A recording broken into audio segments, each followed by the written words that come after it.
Conexão entra no ar para falar sobre inovação. Será que nosso país tem se dado bem nesse campo? Se a sua resposta foi não, acertou. A versão 2017 de um estudo mundial que divulga o nível de inovação de 141 países mostrou que estamos na posição de número 69 no ranking. É o meio do caminho da lista, mas estamos atrás, por exemplo, de países como o Panamá, que é menor em tamanho e em número de habitantes. E sabe o que é mais curioso? O Brasil é cientificamente avançado, mas pouco inovador.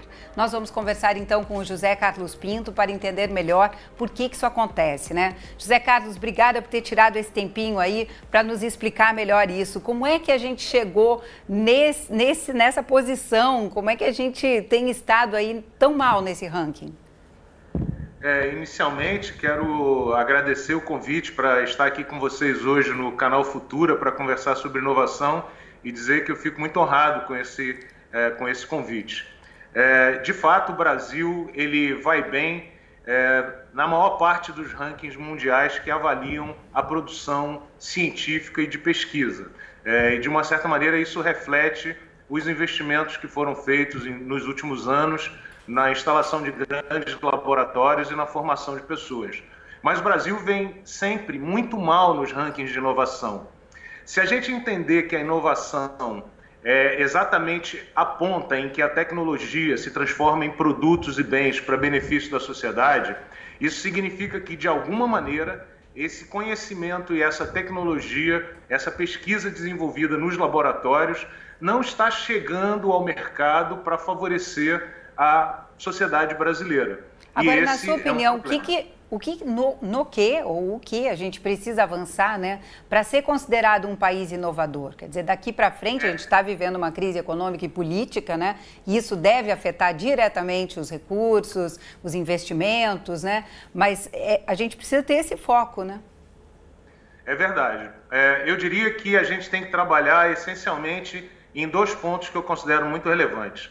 O primeiro ponto é o marco legal. O marco legal brasileiro, ele não incentiva a colaboração entre os entes públicos e privados. Há uma estrutura das leis e dos regulamentos no país que, de uma determinada maneira, inibem o trabalho conjunto. E quando a gente pensa que inovação tem uma ponta no mercado e que a pesquisa no país é concentrada principalmente nas grandes instituições públicas de ensino e de pesquisa, esse marco legal e esse favorecimento à colaboração ele é fundamental para que esse conhecimento chegue no mercado e a economia brasileira seja inovadora. Um outro ponto que é muito relevante é que o país ele tem a tradição de investir pouco em inovação e isso é particularmente verdadeiro nas empresas brasileiras. Existe uma cultura disseminada no empresariado nacional de que é possível simplesmente comprar tecnologia no exterior e desenvolver essa tecnologia e inovação com base em conhecimento desenvolvido em outros países do mundo que não o Brasil. Então, é preciso mudar essa cultura e aumentar os investimentos nas empresas privadas também na área de inovação e tecnologia. Porque a gente deixa de ter a propriedade intelectual, né, sobre aquela criação. É isso também, né? A gente também perde nisso ou não? Como a gente investe relativamente pouco comparado aos outros países do mundo em inovação, como consequência, nós também produzimos muito pouca propriedade intelectual quando a gente se compara a outros países do mundo. Por exemplo, a produção de patentes, que é um dos índices que podem ser usados para medir a produção de inovação e de bens e serviços, no Brasil é certamente muito pouco importante quando comparado aos países do norte e mesmo a outros países da América Latina. Agora, José Carlos, nós temos, né, parques tecnológicos como o de vocês aí, que é de excelência, né? E eu queria que você explicasse um pouquinho como é que é o funcionamento do parque, quantas empresas vocês abrigam hoje, se vocês também mantêm incubadoras. A principal missão de um parque tecnológico é conduzir essa atividade de conexão entre os ambientes de pesquisa e os ambientes de produção. Então, a missão principal do Parque Tecnológico da UFRJ é encontrar oportunidades para as tecnologias desenvolvidas nos laboratórios da instituição, junto às grandes empresas que podem gerar bens e serviços para benefício da sociedade. Ou seja, aproximar esse conhecimento acadêmico da necessidade ou das demandas do mercado. Exatamente, nos aproximarmos do mercado e vice-versa. Conhecer as necessidades que as grandes empresas têm e mostrar a essas empresas que algumas dessas soluções estão disponíveis nos laboratórios da instituição, no caso, a Universidade Federal do Rio de Janeiro. Hoje, no Parque Tecnológico da UFRJ, nós temos aproximadamente 70 empresas residentes operando de diversos tamanhos, né?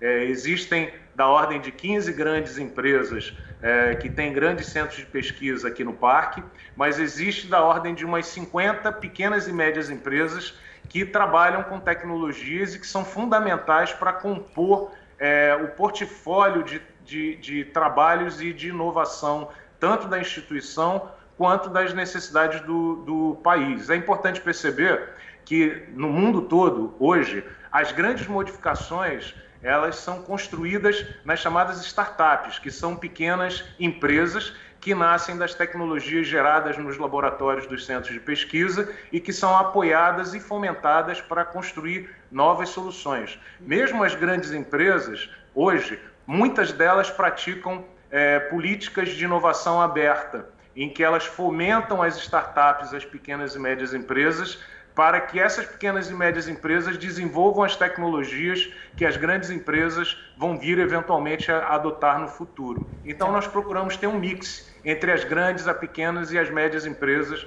no nosso ambiente de inovação. Perfeito. A gente vai agora tirar um pouquinho você da tela aqui, porque nós queremos mostrar o site do Parque Tecnológico, né? E mostrar justamente isso, que por meio de todos esses estudos e dessas aplicações, vocês têm promovido empreendedorismo, inovação, né? E principalmente algumas que já saíram daí, né? Eu queria que você comentasse rapidamente sobre isso. Quais são os principais destaques de vocês nesses últimos anos? A gente tem certamente apoiado e tido a oportunidade de trabalhar vários cases de sucesso. Eu poderia citar, seriam inúmeros casos, mas eu poderia citar, por exemplo, a Visagio, que é uma grande empresa da área de logística e que atua hoje no mundo inteiro e que nasceu na incubadora de empresas da COP.